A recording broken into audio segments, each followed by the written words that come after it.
if the opportunity came, I'm like, yeah, I'm taking a chunk out of it. I want a piece of that blade. This is the last chance I'm going to get at designing a Hypershock for a toy, so it had to be perfect. They knew that they couldn't really go weapon to weapon, so they went weapon to side of weapon. We hit the jackpot in Vegas.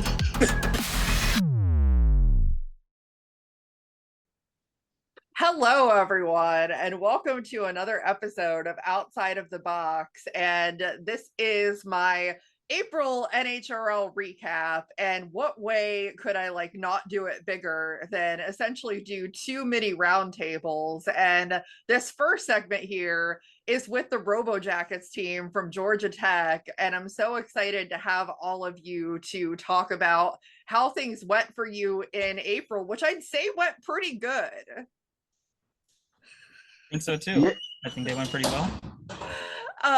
So first of all, I just want to make sure if you can all introduce yourselves in whatever order you find to be the easiest to do on a Zoom. Sure. I guess I'll go ahead and start. I'm the project manager for RoboJackets, or at least I was as of before yesterday. And I guess we can go ahead and go in order. Dan, if you want to introduce yourself. Yeah, I'm Dan. I'm the bot lead of Chonkiv, was on the team last year also, and yeah, a third-year electrical engineering major. Evan? I'm Evan. I'm a third-year mechanical engineering major, and I was the bot lead for Anxiety. And Manon? Hi, I'm Manon. I'm also third-year mechanical, and I was the bot lead for Tsunami. Brian? Yeah, I'm Brian. I was the bot lead for Chonky 1 all the way back when, and I've worked on it ever since. And yeah, I've got my undergrad degree from Georgia Tech in mechanical engineering, and I'm working on a mechanical engineering PhD right now. So awesome. Well, I think the first thing that I want to briefly touch on, because I'll tell you, the YouTube chat was just on fire about how to even pronounce your robot's name. There was so much debate and it was hilarious. I think the only thing that most people could agree on was it's definitely not just Chonky, because there is something different about the name. So how should people be pronouncing the name? Yeah, so we knew this was going to be an issue going into it.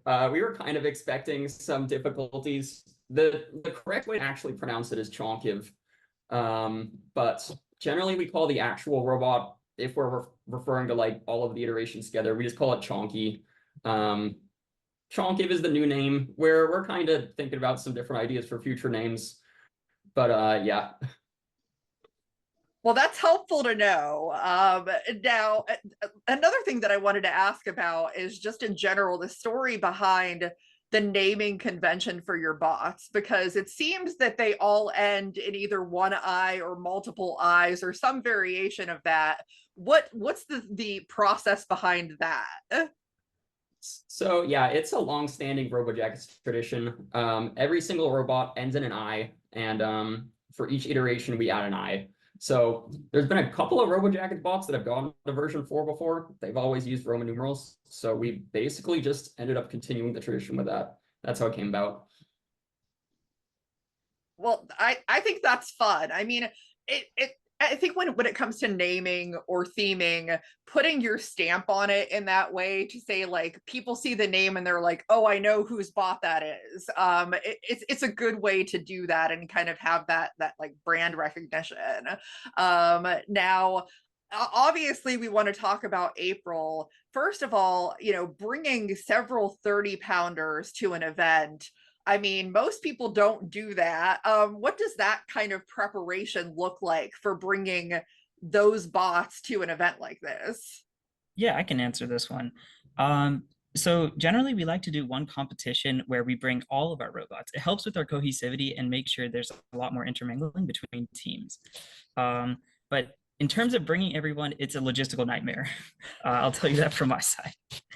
Since we are coming up from Atlanta, it is quite a trip and there's a lot of flights to be booked. It's almost not even drivable, even though there's a few members who did drive. So luckily, because of those people who drove, we were able to carry most of the luggage we needed to using the car, and we were able to just fly up. But overall, I think we do it mostly for the fun of it. It's fun for everyone in RoboJackets. Yeah, I think that's why most of us do it. It's not a very lucrative hobby, or there's a lot of frustration involved. There's a lot of time and money spent, but we just love it because it's fun. Now it definitely seems like you had a lot of fun at the event, except maybe for the fact that you had to fight each other on more than one occasion, including in the bracket. I don't know, maybe that was fun, but I just want to hear your take on having to do that, which, I mean, there's only so many 30-pound robots. It happens. There's not a lot you can do about it, but just, kind of tell me how you felt about it. I think each of us had fun in a very different way. I think I will end, and I'll let the bot lead take over for this question. I can start. I know Brian specifically. He's been chomping at the bit to for an anxiety and Chonky match for a while. Albeit he wanted to fight the first iteration more, but I know he was looking forward to that one. And I knew it was going to be interesting from our end too, because we have the big wedge on the back of our robot, so it would have been interesting and a good test for Chonky to see how that would have been handled. Yeah, we spent a while game planning, trying to figure out exactly what we do if we ended up going against each other, thinking like maybe somebody forfeits or we don't fight, or like, trying to make some sort of plan for that. But when it came down to it, like, we basically decided we came all this way, we might as well fight. It's going to be fun either way. And I think we definitely had fun, so it worked out. But here's the very fun part of it. It's not like each team individually collaborates with each other. It's all of us collaborating on what we can possibly do. Like, I think at one point when Tsunami and Chonky were fated to go against each other, Evan and Manon tried to stick the anxiety wedge on Tsunami just to see how that would work. Overall, I think we were a very cohesive team. So it was really unfortunate that we had to fight each other, at least from my side. I think everyone else thinks otherwise. Yeah, so I was crying for like 30 minutes Yeah. because of all the ordering he had to do. Watch it go down the drain. Unfortunately, it did for Tsunami. The other funny thing here is that Chonky was actually running Tsunami ESCs and Tsunami batteries. So without Tsunami, Chonky would not have worked. And also without Dan, our batteries that we ordered from GNB did not work very well. They spontaneously died. So we took the batteries from Tsunami, which were 6S HV, cut out a cell, put 2 of them in series to make them back to the original 10S HV that we started with. That was not a we situation. That was a Dan situation. He performed surgery on the batteries the night of the competition, which was pretty impressive. But so without Tsunami, Chonky would not have been able to even fight. So I think that is also kind of like adds an interesting layer to the story of us having to fight each other, because we were they were the organ donor that allowed us to go through the bracket. So I think it's a very tangled web, and it's really funny to me. Yeah, for Tsunami, we really wanted to fight Chonky because on the day of the competition, we actually had only one real fight against Matt Lantry and then got a forfeit for our second fight. So we hadn't had another fight, and we had never fought a horizontal before. So we wanted some extra data on like what fighting a horizontal would actually do, especially since the only data we had was from a rumble that we did at the end of the competition we went to last year, where we had Chonky 3 versus Tsunami 1. And Chonky 3 actually hit Tsunami 1's side rail and bent it a bit. So we buffed the side rails to make them stronger and thicker. And then in the fight against Chonky, it actually bent more because Chonky hits way harder than Chonky 3 ever does. Like, it's a 1-inch thick 6061 side rail, and it's bent to like 45 degrees. So that was pretty interesting data point for us as far as damage goes on the side of Chonky. And like, our game plan that fight was to just box rush Chonky and then stop them from spinning up, but the box rush didn't work at all. And so from that point on, it was just try and stop the weapon, which we did, but it cost us a lot. Yeah, for sure. That is interesting that, that there was a donor and then the donor was eliminated as a result of that donation. So that's the way it goes sometimes, I guess. Now, I going back to what I'm guessing is possibly part of the reason for that is I don't think anybody that saw that first fight versus Megatron would have said this robot is definitely going to go on and win the whole thing. I mean, I was sad for it because I will say, looking at this version of the robot, it looks like artwork. I mean, it is beautiful. So I wanted it to do well so bad, and I'm like, why is it on fire? So let's talk a little bit about that. Yeah, so that was definitely a big surprise, our first fight. What initially, you know, people were worried it was a lipo fire. The entire bot did get dumped in the sand bucket, which was fun at the end of the match. But we spent a while actually looking at it. We initially, me and Brian were kind of trying to figure out what happened. It was one of the ESCs lit on fire. We thought it was spontaneously initially. We couldn't figure out, there were no like shorts, there was nothing like that. So we spent a while, and we finally, when we were disassembling the bot, basically decided we're gonna swap out for a new ESC and hope that it works. We discovered that one of the connectors from the ESC to the motor came unplugged slightly. And seems that what happened is that because of this, only two of them were connected. The motor ended up getting backdriven and sending a bunch of energy into the ESC, immediately lighting it on fire. Partially due to the short bullet connectors we were using that weren't very secure. And yeah, definitely, we already knew this was an issue of having stuff get unplugged. We're pretty careful about it, but we let it slip by, and that's what happened. So then we frantically soldered all the bullet connectors together and said, there will be no more bullet connectors. Yeah. There is only solder. And, you know, that carried us the rest of the way. So. And so another funny point is that first time ever, built two full chassis. So basically everything except for the shell, we had two versions of. After the first fight, that was with our chassis one, which was kind of the parts that were maybe slightly better, slightly less sketchy.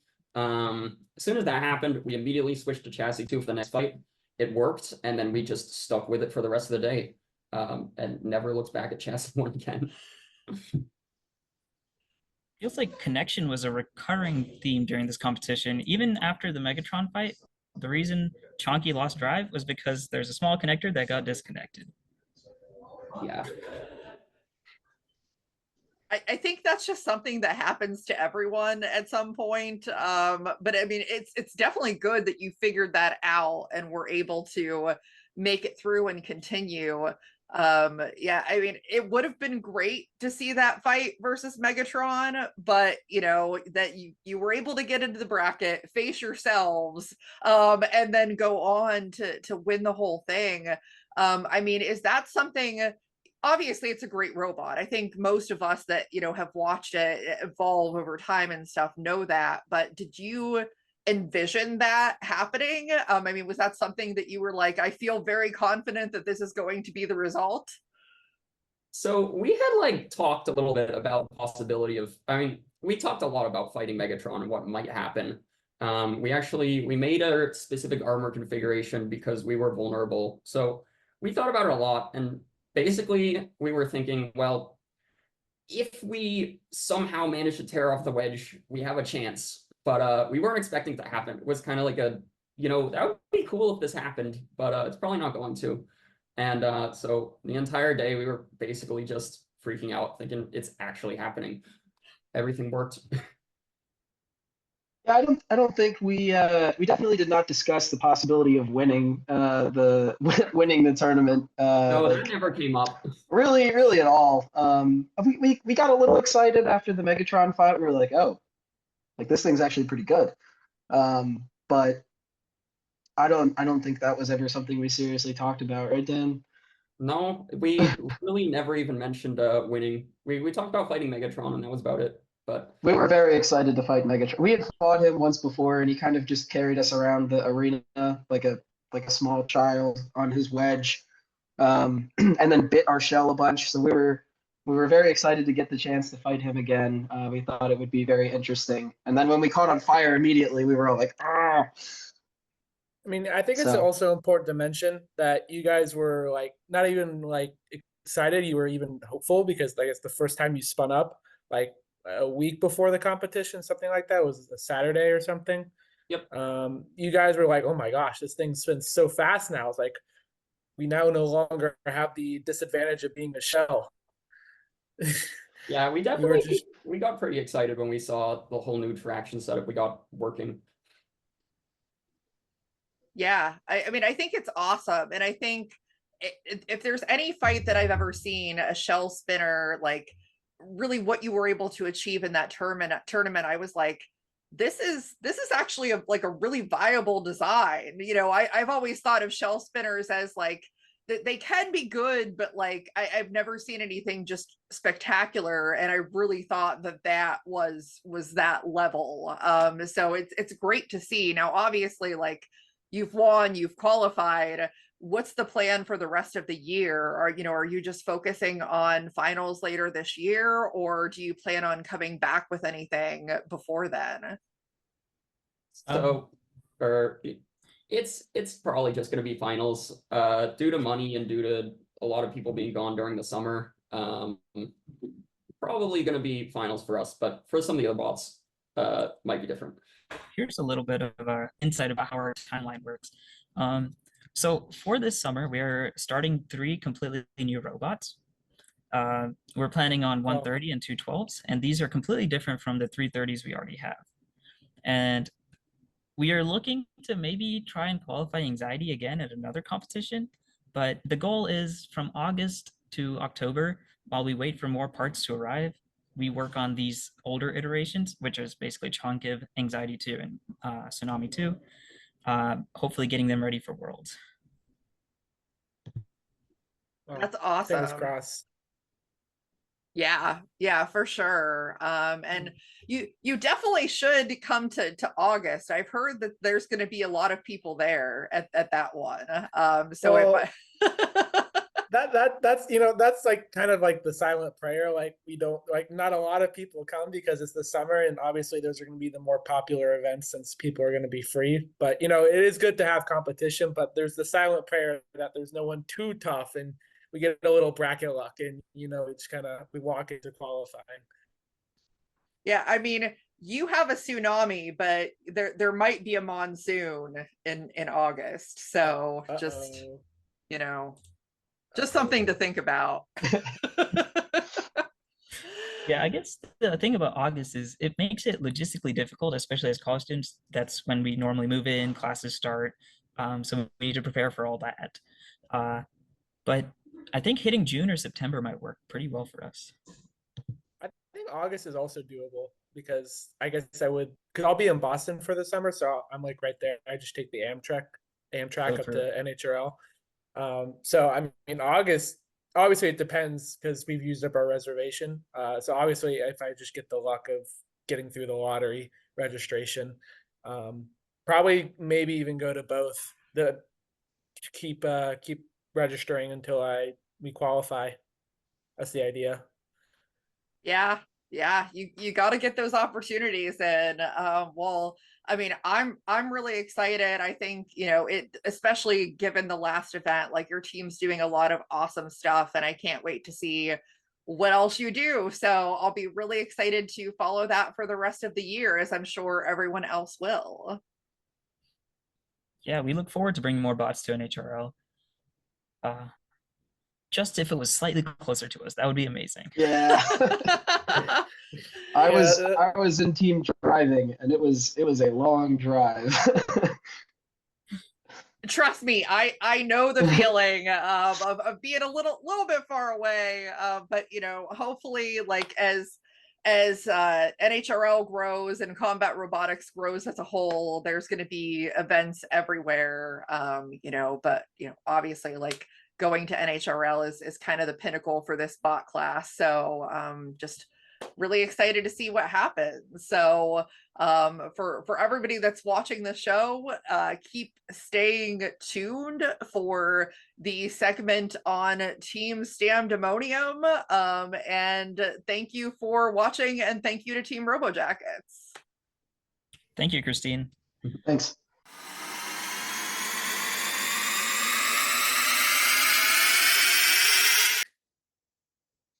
And we're back. And as you can, this episode really has like no shortage of builders on it, because it's a recap episode, and there was a lot that happened in the April event, and particularly with this group of folks, which is kind of a combination of Team Pandemonium and Team Stamina, which, you know, is affectionately known collectively as Team Stamdamonium.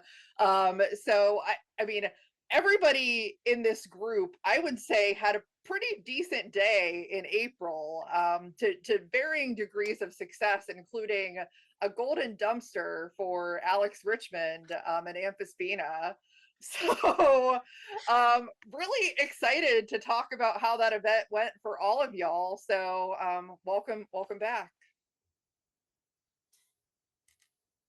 Thanks for having us. Thank you for Yeah, having thanks. us. Thank you. Thank you for having us. Thank you.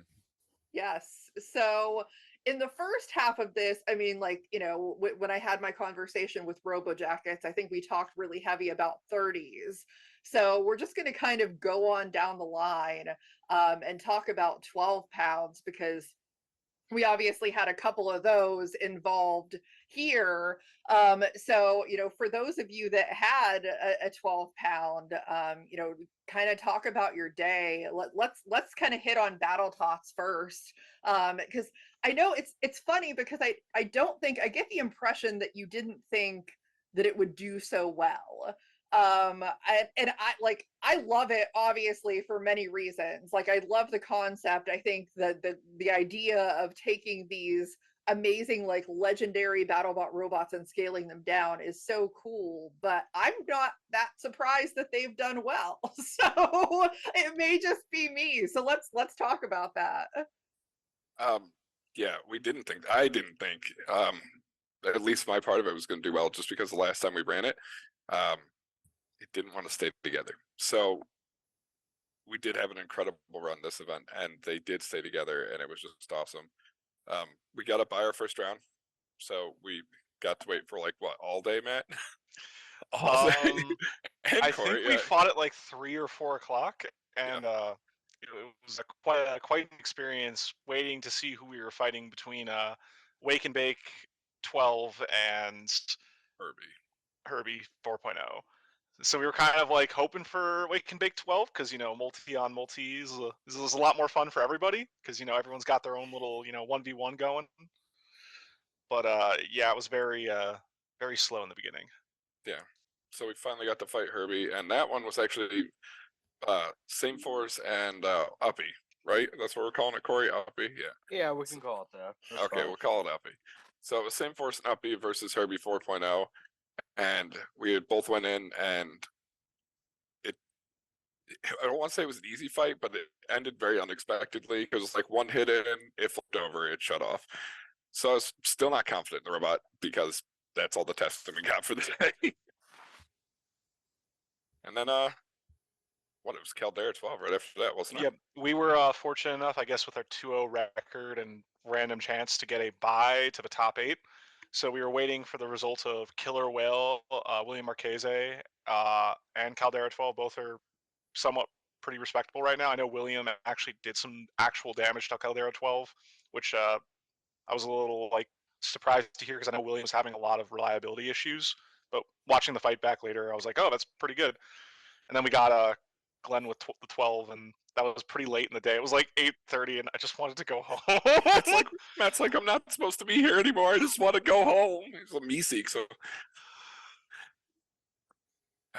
So that happened. And then we fought Caldera, and it didn't go the way any of us expected. We kind of expected him just to cut through us like butter, but then Kevin early on just roofs him, and I'm like, I don't think we're losing this match. that was yeah, it was incredible. He did have some weapon reliability issues going into it. He said something like he wasn't running the normal mode he runs in it. And that really was just our savior. And so we went in and Matt got a couple good hits on him, and I was like, oh wait, maybe we can do this. And then we started out. I went after the mini bot, and I was just like, leave us alone. I let Matt take Froggy out and start beating up Caldera, and we disabled the mini bot, and then we both roofed him a couple times, and we both lost drive, and it went our weapon, and it went to a JD. And somehow it went in our favor and qualified. I think Kevin blacked out though on the final fight of the day for us because I know I did. The trauma was pretty severe. Hey, listen, I watched it back, and one thing I'm super proud of is, first off, I got to fight JMO with one of his own creations, right? So JMO designed and originally built Same Force, and then he gave me the robot, and that's a misconception that goes around. People are like, oh, you bought it from him. No, he handed it. Like, I had it at an event, and he's like, here, take it for free. It's actually Matt's fault that I have it, because like, hey, look over here. And I brought it to him. He's like, you want the cat? And of course I said yes, and I rebuilt it. So I got to fight JMO with one of his own robots. And really the proudest part was like, I don't expect to win this. I don't care if I lose it. But I got yeeted all the way from one corner of the ring to the other, landed on my wheels, and was like, let's go, and drove off again. So that was my win. Yeah, we survived a few roofings. I know Froggy got punted literally diagonally as high as possible and as far as possible, and landed, and I was just immediately driving like right back into the meat grinder. But yeah, overall that was a great event for us. It was pretty well. I don't want to say it's stress free. Don't ever run a 3-12 at the same time. Just don't do it. Don't ever run multiple robots. Just run one and you'll be happy. It was still a lot of fun, and yeah, I mean, honestly, like if I ever ended up fighting JMO, I'm pretty sure my mentality would just be full send, because why not? So, now, Alex, you've run Ambisbaena before, obviously. I'm really curious. First of all, did you have like any thought or notion that like this event that you were going to be able to go all the way with it? No. I went, so the week leading up to it, I had put everything off because I had a lot of schoolwork and I was procrastinating. I had put everything off till the very last week, which means I had, on like Wednesday, I had no wheels molded because I switched to cast urethane. I had no wheels molded. The thing wasn't working. It was having weapon issues because I was trying to tune the ESCs, and an ESC even blew up, I think Monday, something like that. And I pulled an all-nighter on Thursday night leading up to Friday. And I thought the whole time that I would get there and I would run it for like the first fight and it would completely die. And it did. But I mean, throughout the day, I was able to kind of repair it slowly. But it was a big, like the whole day, it was just really fixing from that first match. And it wasn't really a brutal match. I was kind of winning it, but I went I didn't know the limitations of the bot. And I just kind of ran it into the ground. And after that match, I turned everything down to like 70% just so it wouldn't die again. And it kind of worked throughout the rest of the day. Yeah, I mean, it's one of those great things I think about combat robotics, is because sometimes you really never know what your robot's going to do. Sometimes it surprises you in a not good way, and sometimes it surprises you in a really good way. And this is definitely an example of that. I mean, what was kind of going through your mind throughout the day, and were there any, like, what were the matches that you thought were particularly challenging along that path? So really the biggest challenging match was the Lars Mayno, the match. So it's the team behind, or the same college behind the Peter B. Barker. Oh, the like shuffling, yeah, it was called like, it was Nardo, right? Nardo, yes. Yeah. That match was directly after the very first match, and after that first match, I had no drive, I had no weapons, and a bunch of stuff was burned out, and I had to split the bot into 3 parts. It's the rails and then these center columns, and I had it probably in half, like 10 minutes before I was actually going to the match, because I was still trying to fix every little loose thing on it at the pit desk. Yeah. We had to run up, and I was like putting the top plate on, like right there. That was probably the hardest match of the day, because I mean, I only had one weapon going in because I just did not have the time. There was so much dead on it that I had to just run one weapon. And it was like, because both weapons were dead, but it was a mixed match of what was dead. So one had an ESC dead, and the other one had a motor dead, but it was like this. So I mixed matched it so it would be like this with the ESCs and the ESCs and the motors, and it worked for that first match, but it took even more work after that just to be able to wire in the second one. But honestly, everything was kind of working, so that was a big relief after that match. But it was so much work just even getting into that match, and I'm glad I put that effort in to just get it there, because I wouldn't have been able to have the other matches if that wasn't the case. So It was still really good with one beater too. Like, it was yeah, fine. that was. Were they 15 pounds? I don't remember. Yeah, no, they were more than that, because you work for shuffler. I don't remember the shuffler bonus for 12s. Is it like 6 20 pounds, 7 pounds? 6 pounds? Yeah, 18 pounds altogether. Okay, so yeah, they were 18. You were punting them pretty hard with just one beater. I did like peel up the AR like wedges too. I was surprised by that with just a single beater. But I mean, after that, the maximizer fight, that one too. That was the qualifying match, and going into that match, I was telling Lars that I didn't really care what happened. And I did not think I was going to win, because Maximizer is just bulletproof. It's like, it's 2 dumpsters very, very well. And he drives that thing like he stole it. He drives it so well. In that match, that first like pop, I wasn't even expecting to get under him because my wedge is not low. But your wedge is like really low for anti-horizontal wedge standards. I guess, but it wasn't designed to be low. I guess it was just fair enough. But I think I just cut the corner of his wedge or something. But I popped him up pretty good in that match, and ripping the weapon off, I did not expect that at all. That was probably the biggest surprise of the day, let alone the qualifying. But that match was amazing, and then I keep wanting to say Yablons. What is it? Junkernaut is what it was called. Junkernaut, yeah. Junkernaut was amazing too. He's an amazing person to talk to. Chris Rummel, I think. Chris Rummel, yeah. He's an amazing person to talk to, and he did really well that day. He threw that thing together with just stuff he found around, and to get that far is absolutely amazing. He's built some amazing stuff too. Yob Gunal was amazing too. Just amazing builder. And then the Jameson Go match with Psycho was great too. That one, again, I wasn't expecting to win that at all. He's been bulletproof with that thing, and it hits hard. I saw what it did to BattleTots. I saw the shooting from one side to the other. That was that was awesome. But it's an absolute dream. Absolute dream to fight Jameson Go, and to be able to beat him is just even a bigger dream. So it was a great day.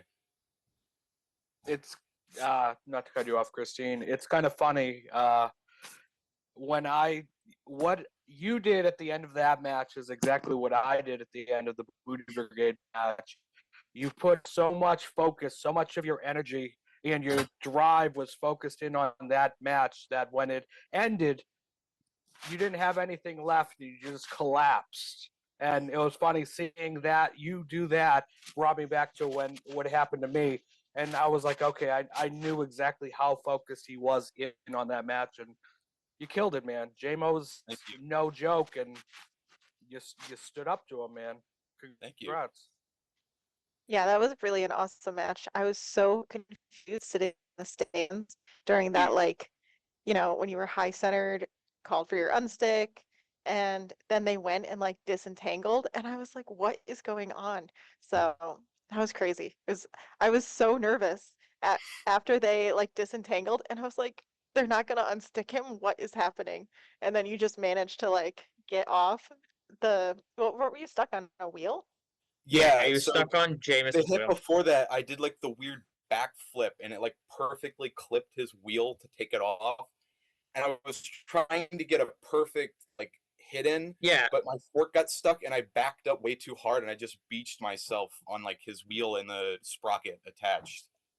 Yeah, so I was driving the little like impact mini bot in that fight, and I pinned him when he took the wheel off. He had one beater at this point, so I asked him, "Do you want me to pin him?" I pinned him, and I was trying to get him to line up a shot, but yeah, he just backed on the wheel, and I was like, "Ah, crap, I can't release." I was really under him. Yeah, usually with two beaters, I have enough torque reaction to be able to kind of jostle myself forward and backwards. And I was trying to do that, but with just one, it's not enough to be able to like rock up and down. That's the whole point of really two beaters, is a lot of it is the torque reaction. Because inverted, I can also, it doesn't drive very well inverted without the beaters on. But if you like kickstart the beaters, it will like lift the whole front of the bot up a tiny bit, and it gets the back wheels a lot of grip. But I mean, with one beater, I don't have much of that, and I'm really glad we chose the Impact Mini Bot for that match, because I don't think Impulse would have been able to. I wouldn't have been able to kick off of Impulse. So Impulse was really funny, but yeah, it was just not the.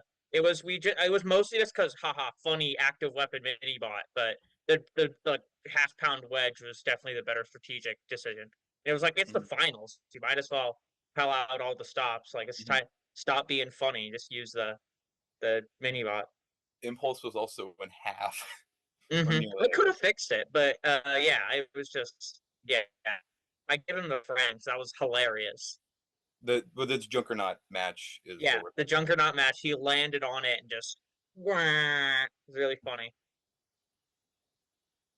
Yeah, I mean, it was really an amazing win, and that's super exciting. Now there was definitely some exciting stuff in the 3 pounds as well, and really the first thing that I want to touch on, because it's such a crazy, like, insane story to me, is Matt, the fact that you didn't even know that you were going to get in, and you qualified.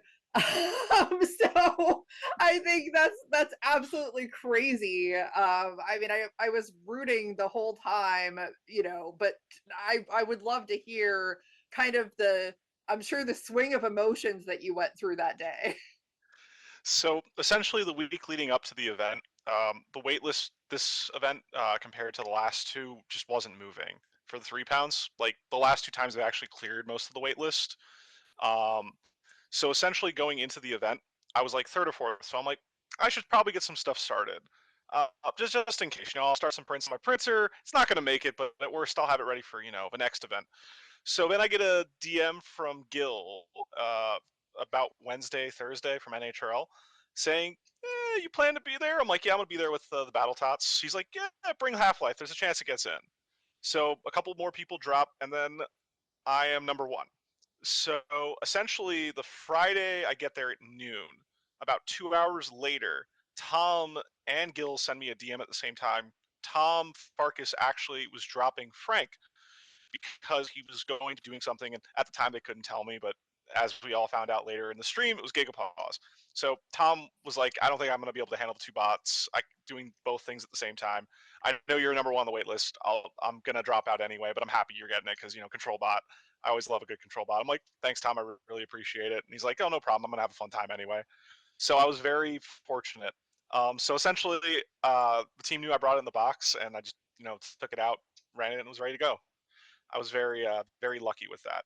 But I will say, going into the event, compared to my last event in March, I was feeling very unconfident in it because I ended up going 1-2, And in the year I've ran the bot, I've never felt more destroyed by the people I fought the previous event. They were just breaking things that I've never broken on the robot in ways that just destroyed it. And then it was just very like, I was like, I don't know, I think I'm gonna go maybe 1-1 or not 1-1, 1-2 or 0-2. I just had no confidence going into the day.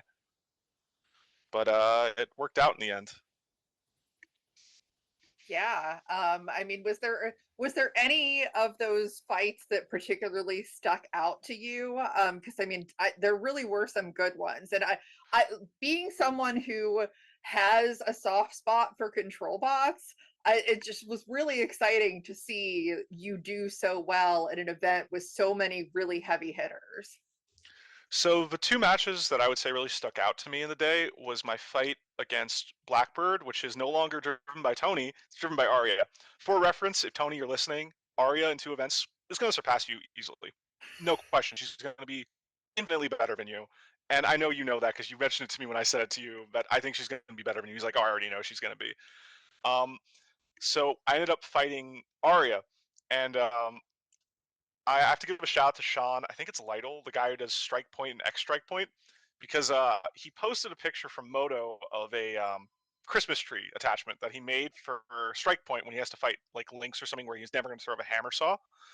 And I designed one quickly because I was like, oh, this will be funny because I've always had this theory that beaters don't actually like being stopped. So I made an attachment to actually hook them on the downswing. Meaning they're pulling my arm into them. And it's not intended to be entanglement, it's intended to stop the bar, and then I release it after my pin. So what ended up happening is I used it against Blackbird just because I always put it on. And I'm actually sitting, I had Trevor, the guy from Team Defective, shout out to him and everyone else who was, driving partners who were just helping me with time and keeping me steady. Without them, I wouldn't have qualified. Just want to shout them out. And he's like, oh, I see the attachment. I'm like, I don't think it's gonna do anything. And I had my GoPro going when I said that, and 30 seconds later, it does it perfectly. I'm like, oh, I just did the thing. He's like, oh, that's sick. And I did it twice, and I actually caused them to lose the belt on the weapon, and I disabled their weapon with it. And it's the first time I've actually killed a beater intentionally, not just them killing themselves. And it was a very proud moment. It was a good match, and Arya could have taken it, I think, if she had the weapon, because she was able to get out of my pin. She was gyroing awesomely. The other fight that really was great, even though it ended at a loss, was when I fought Ian from Fully Defined. We were both kind of just like waiting around because they had a prime time break, and we were talking. And I think Ian, he'll never say it, I think he was scared to fight me, because sometimes like you can tell with a builder that they aren't sure what's going on. So Ian's like, oh, let's just like put our bots on the table and compare fork sizes a little bit. And I think he was trying to figure out like what to do. Yeah. And Ian wasn't like saying it in like a very concerned way, but I was just looking at him like, this is weird. I think he's a little worried. So we both go down and fight. The fight goes the full 3 minutes, and it's, I think, in my opinion, the best match I've ever driven. Because I genuinely felt like I could have taken it. I think I lost because I lost half my drive, and then I became a hat for 20 seconds. But it could have been worse. I could have caught fire. I was the longest match, I think, for the day for Fully Defined. I honestly don't remember how long Jaren's lasted, but Ian was like telling me combined fight time getting here of a minute. So I tripled his combined fight time for the day, which was pretty good. So I was very happy, and it was a little sad though, and we'll get to that later with Ariel though, the circumstances of my qualification. But genuinely, it was one of my best events, and I was very happy with how the bot performed. I saw that fight when I was down there mini botting for one of Alex's. I saw that fight and I was like, wow, he is doing insanely well against a robot like Fully Defined, which what I thought was going to be like something kind of hard countery because it's a really wide, no gyro kind of thing, and you kicked his ass for a good amount of the fight. So very good driving. Yeah, I have to apologize to Tim Huber from Chubby Unicorn, by the way. While he was there, I had him come down with me because Kevin was going to be busy with the Tots and Ariel was fighting, so I wanted someone to hang out. And he's like, yeah, I got nothing better to do. And at one point, Tim's just like, yeah, you're winning the ground game. You're winning the ground game. I'm just like, Tim, shut up. I need you to be quiet. I felt so bad. I felt so bad telling Tim to be quiet. Tim's great, by the way. If you ever have a chance to talk to him, he's the best. Yep, Tim is pretty awesome. And that's a good segue though to lead into, talking to Ariel, because it was very difficult even for me to watch. Because someone who's friends with y'all, and I'm like, but I want everybody to qualify. And that was hard. It's like, you want to do the best that you can, but you also want to make sure that your friends, get good things too. And, I mean, flat out, like, though, Ariel, like, you did amazing. So even though that kind of was an unfortunate thing, I think, like, you had a good day. So I just want to hear your thoughts on that. Yeah, so I went into that day probably feeling the same way as Matt. I had really low hopes. In January, I went 1-2, I think, at the new bots event. And I was like, I'm going to go 0-2, and I don't even care because I brought Beetlejuice actually to like grudge with Tim, Chubby Unicorn, and we didn't even end up grudging because I ended up going pretty far. Well, I had 6 fights, and my 5th fight was with Kevin. So that was hard because we had to decide whether to go into that fight or whether one of us was just going to forfeit. And we ended up fighting it out. And I'm still not convinced I earned that win because Kevin decided to tap out at the last second. But, it's fine. And then I fought Red Panda in top 8. And if I would have won that fight, I would have qualified. But by losing that fight, Matt qualified. So that was fine. Yeah, Like, so either just way, that fight was going to be one of us qualifying. So one of the things to clarify is Jaren with Red Panda had gotten second place against Eruption at the previous in Connecticut event. So if Jaren moved on to the top 4, a spot would carry down. And because of how NHRL works with qualifications, it's based on the highest ranked bot. So a sequence of events occurred where Clyde qualified, and they were higher ranked than me.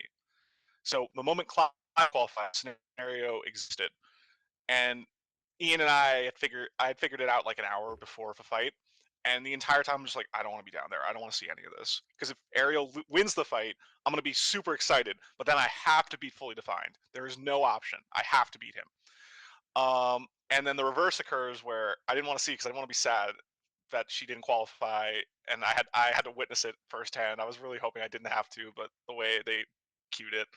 But essentially, we were the last fight of the round of 8, so we knew, both Ian and I both knew going into it we qualified, which I think Kevin had a similar experience when he fought Warhard and he qualified. Kevin drove his best match I think ever against Warhard. I think I had a similar thing where there was no pressure. It was just me saying, I'm doing this for glory. I don't care what happens. And I think that I entered a flow state that just kind of, I don't think I could replicate, honestly, that condition being met. You got to figure that out because you drove so well.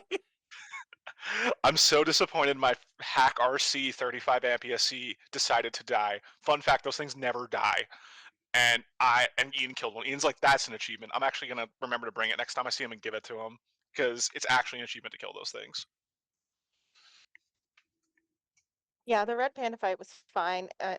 I think that, I went into that fight knowing that one of us was going to qualify. So the pressure wasn't as high, but also I love Jaren. So, I wasn't upset that I lost that fight. I went so much further that day than I ever planned to. So it actually gave me a lot more hope for Hodor, because I was going to retire it. I was like, I don't really want to do this. Like, I did the control bot thing. All right, it's fun. And then I'm like, all right, I'm going to keep doing it. I actually plan on only bringing Hodor back this year, I think, and not bringing Beetlejuice. Yeah, Kevin doesn't agree with that. But I just want a break from the horizontal Big light. spinny blade. I'm bringing turn it it to 90 teams. degrees. Make Yeah. crossbow. I'm bringing Beetlejuice to the teams event. And it was too quick of a turnaround to even try to bring it to June, so I didn't apply for June. I have a 12 in June.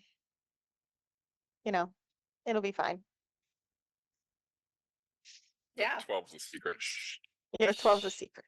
I mean, everyone knows it's on the list now, but what it is a secret. Yes, exactly. Yeah. Now, does anyone else want to talk about their day in the 3 pounds? I mean, really, like, like all of you, I think did well. Like I guess I'll talk because I haven't talked that much. It was probably the best robot I brought to the event, but the worst I've done because it was just plagued with electrical issues in most of its fights. The first fight was really good. The second fight I was winning and then just died after I hit him hard. The Jameson fight was the best one I had at the event, which is the first qualifying round fight where one of my wires pulled off the ESC before I even got in the arena. I was like, well, I might as well send it at this point. So full speed, and he was gracious enough to go weapon to weapon, and yeah, that happened. And then the next fight, I drove to my square, tried to spin up the weapon, and the entire robot died. And yeah, that was good.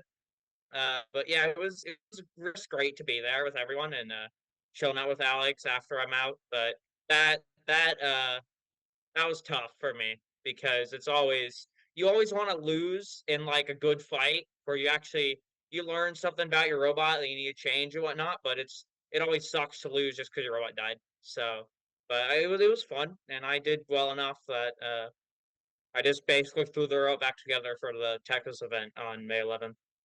So it's the same robot, just with better electronics that hopefully won't blow up. yeah, it's always a sad day when the electronics blow up or your robot just doesn't work.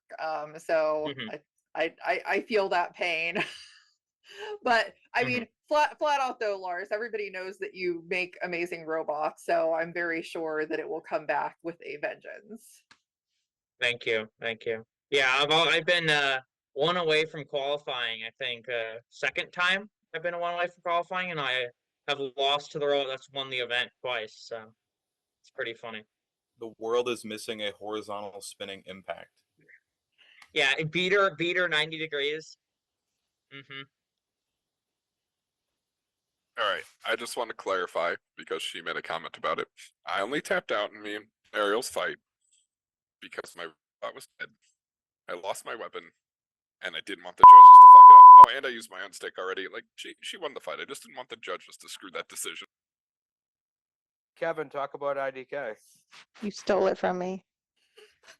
Good or bad? Dude, IDK, I had the same thing happen. So first fight, I got to fight Angel, right? And they had they had little hammerhead bots, and one of them didn't work, and so it turned into me just eating one of them across the ring a couple times. Dude, I honestly don't remember a lot of my IDK fights. I was so busy trying to keep BattleTots live. Again, don't do two robots. I fought one of Drew's kids, and I honestly don't remember the bot's name. It was a horizontal, and he beat me up pretty good. And then I experienced what Lars said, and my receiver wire snapped, and the robot just died in the ring. And I was so upset because I disabled his weapon and everything, and then robot just died. And that's a plague of mine too. Like I keep designing these tiny little receivers and hating myself and like upgrading them and trying to get them to work right, and still keep happening. And then I fought two fingertech beater bars, which beat the crap out of my robot. And then I fought Ariel, and my robot weapon died. I didn't have enough time to rebuild the stacks, and the weapon died, and she got me on the wall, and I got stuck, and I had to use my own stick. And yeah, that was that. So one small clarifier, Kevin has this habit of fighting every Cybear team member at every NHRL, and he has a habit of KOing them every event, like 5 of them. These weren't Cybears, though. It was it one of them? No, Ariel fought a Cyber. I mixed it I fought up. 2. My apologies. Yeah. Oh, that was it. The reverse happened where she fought 2. And Yeah, I fought 2. I fought Cybot and Dinkybot. Yes. Yeah. See, I can remember. I'm looking at my very fancy notebook, which, keeps track of all my fights. Shameless plug. Stamdamonium.com. Ariel, if someone wants to purchase one, where do they go? Oh, you would go to teampandemonium.com. Are they currently for sale? They're currently for sale. Actually, I am going to be getting a shipment of the samples again, and they're going to be for sale in the NHRL store, I hope, for the June event. Sorry. Okay, so Mystery Machine is the idea of you burn yourself out so much working on your serious robots that you want to have fun. Seeing how much fun Pete had with repeaters, I got the idea, well, that's cool. It's a 4-wheel drive beater bar. I like big verts, and Zach Knight has been talking about wanting to do a big vert, and so I said, let's Zach, are you interested in doing a multi-bot? So that's kind of where it started. This was more of a joke. I said, Zach, what would you do if we like two-pound syntheses? And he was like, I'd drive one. So the idea started there. Very low stress, very simple design. The funny part was aspects of Mystery Machine I was planning on incorporating into my current builds, like the whole base is made out of one piece of plastic machined out, so less stuff to screw together. So it's a lot simpler to build.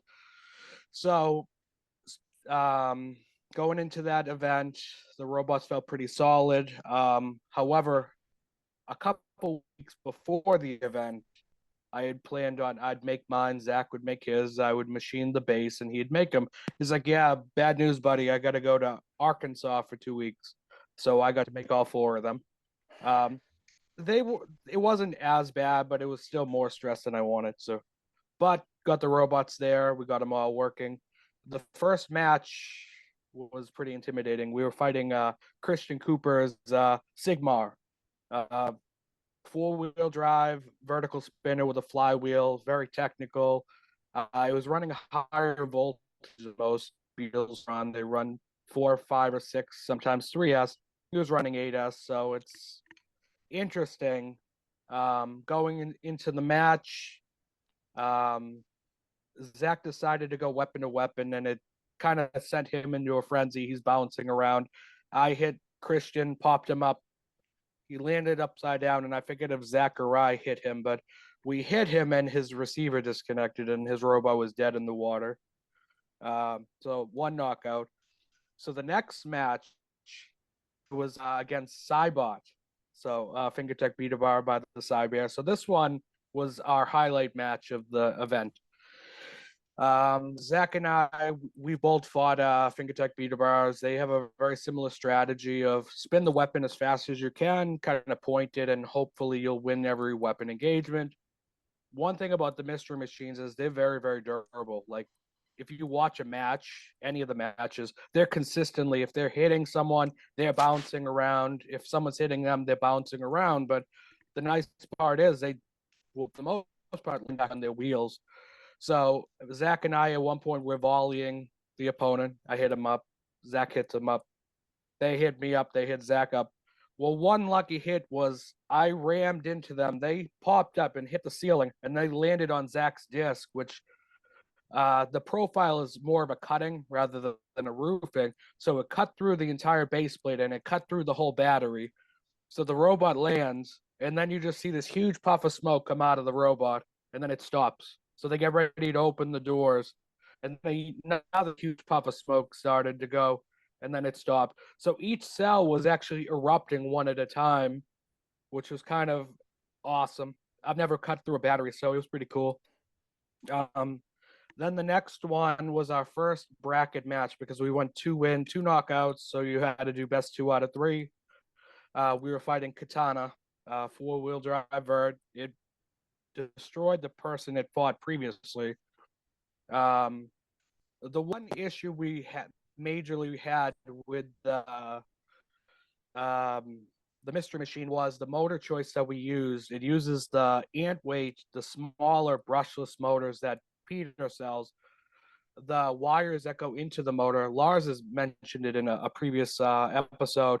If you don't secure them, they just kind of disconnect, and then you lose the motor from having connection to your electrical system, and it doesn't work. Both Zach and I lost one side of drive, but we both had our weapons. So Katana's beating the ever-living out of our robots, chucking us every direction. He kind of forgets about Zach, and he keeps focusing on me. But like I said, they bounce around, but generally they'll land back on their wheels. So I'm crab walking. Zach makes it to the middle of the arena, and Katana turns to face towards me, and I'm able to kind of push it into Zach. So both of us turn at the exact same time. I hit him from the front. Zach hits him from the back, and it chucks him into the corner upside down, and then he can't self-right. So Katana was knocked out. Going into our last fight of the day was against Kazaa Fire Robot. It didn't actually go as bad as you would think. Being two robots, he could only focus on one. I was in the flame less than Zach, but even then, Zach's robots still survived for the most part. Unfortunately, he landed upside down and he couldn't get back over. But my robot was still functioning. I kept hitting him up, but when Zach was turned over, he must have burned out the motor or something to the point where his weapon didn't work and kind of damages the combination of the two. So I lost one side of drive because of the repeater motors. It is what it is. And then Zach had no weapon, so it counted against us, and Kazaa went on in the tournament. But overall, the Mystery Machine were very, very fun. It was a great experience, but it did make me miss the synthesis catalyst power. So, yeah. Those motors are very nice, but yeah, they're just tiny. What I usually do is I cut the little wire shroud that comes out and I just fill that hole with some kind of epoxy, and that has fixed them so far. But it's something you need to do just because the wires are so small. They'll pull out if you delicately pull them. Yeah, but I think everyone in this chat overall performed, or they'll perform in the next event with vengeance. So Absolutely, I have no doubt about that. Yeah, no, and Mystery Machine was so much fun. I'm curious though, more than one synthesis, is the plural of that synthesize? it's actually, holy crap, there's two of them.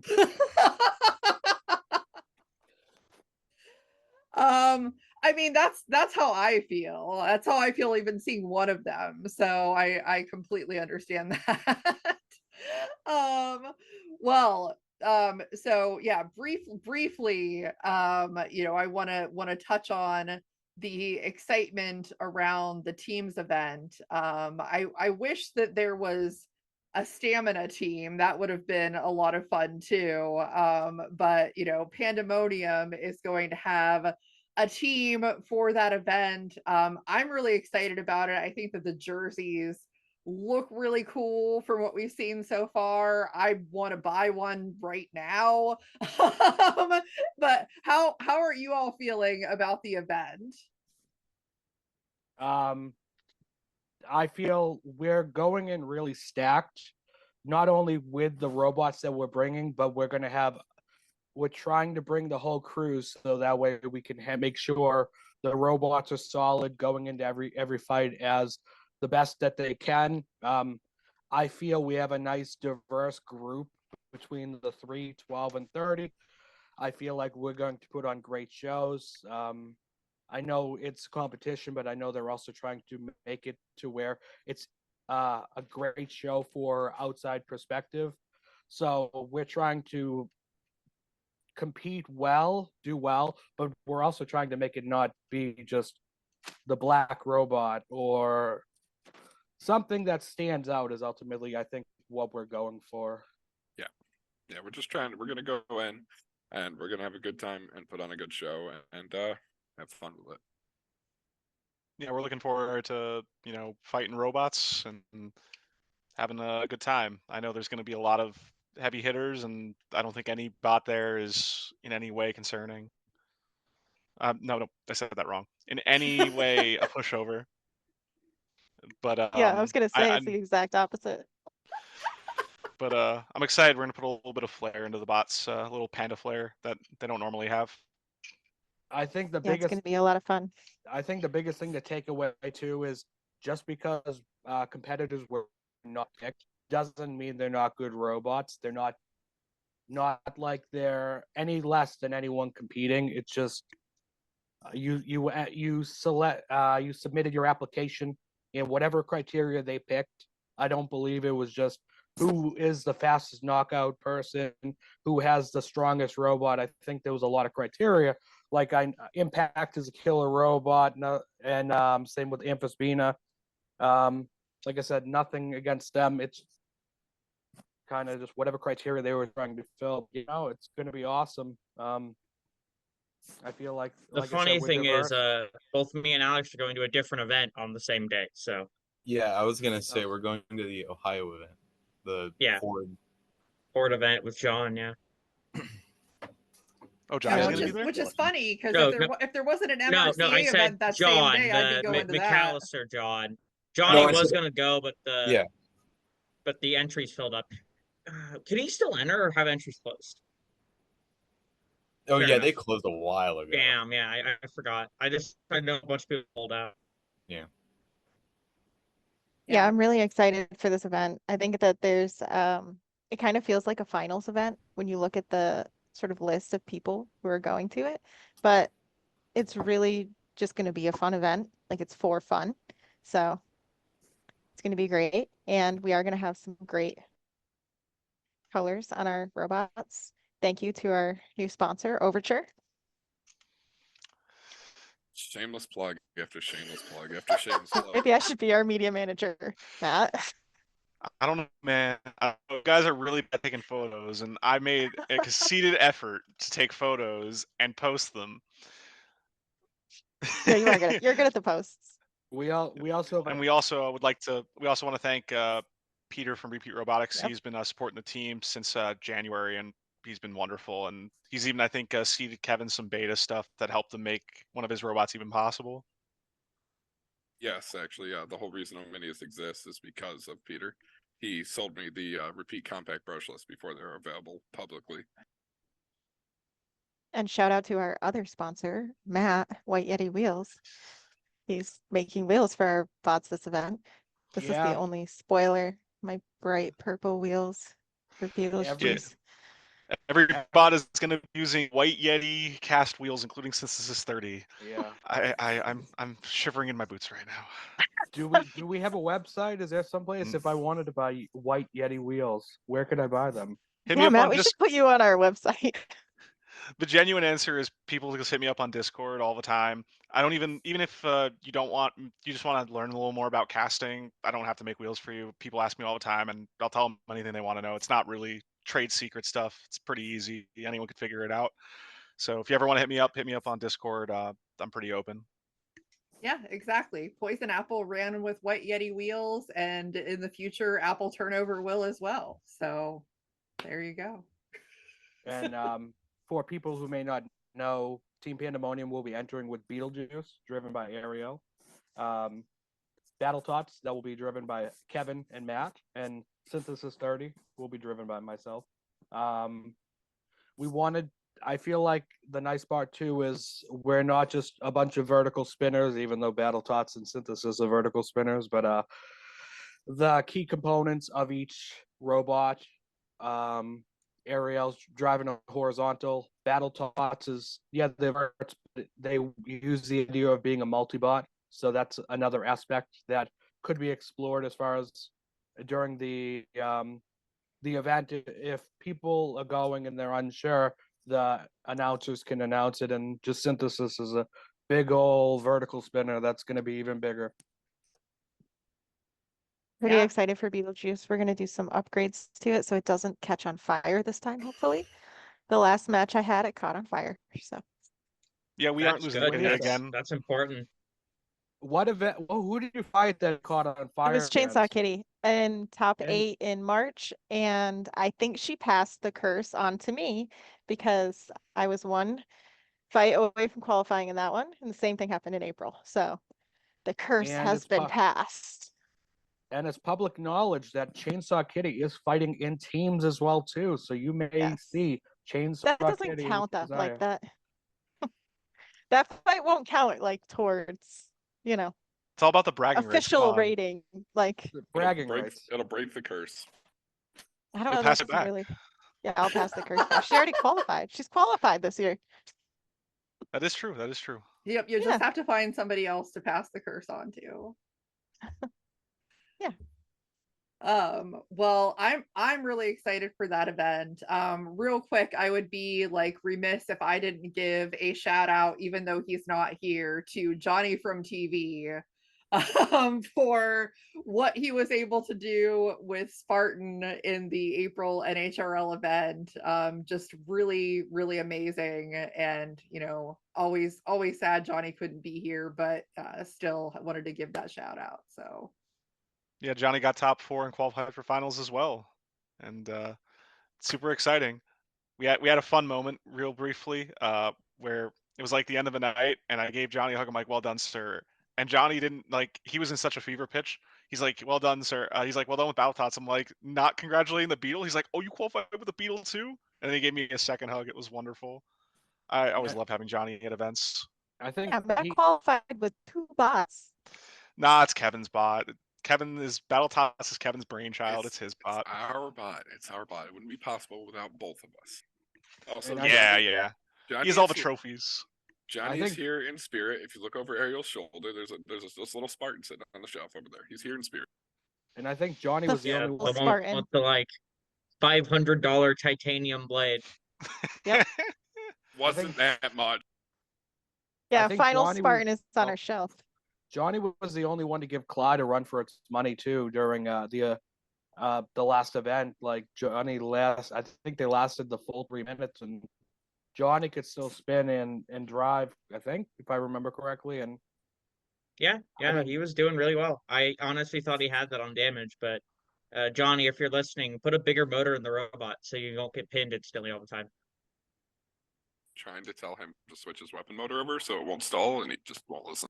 I've been telling him this since like before finals. I think he said he was going to, though. He's going to switch it. He's going to run the similar thing that I run. So. I mean, to be fair, the man has qualified for 2 finals consecutively with the same weapon motor. So I don't know, guys. I feel like we're peer pressuring him to something. You mean the Well, same he weapon would've- motor too? It's like the exact same. Wait, is it the exact same motor? Oh, that's amazing. Well, he would have gotten top 2 if he had a better weapon motor. So Boom, roasted. Not here to defend himself. No, I was just stating a fact. He got roasted.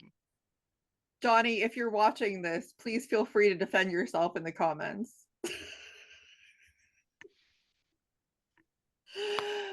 Well, I mean, April was quite a good event for all of you. I am really excited. There's 2 events in June. There's still more events the rest of the year, so I'm really excited. I feel kind of 50-50 about August because I don't want to fight Corey as usual, but we'll see how that transpires. But yeah, well, like congrats to all of you for what you were able to accomplish.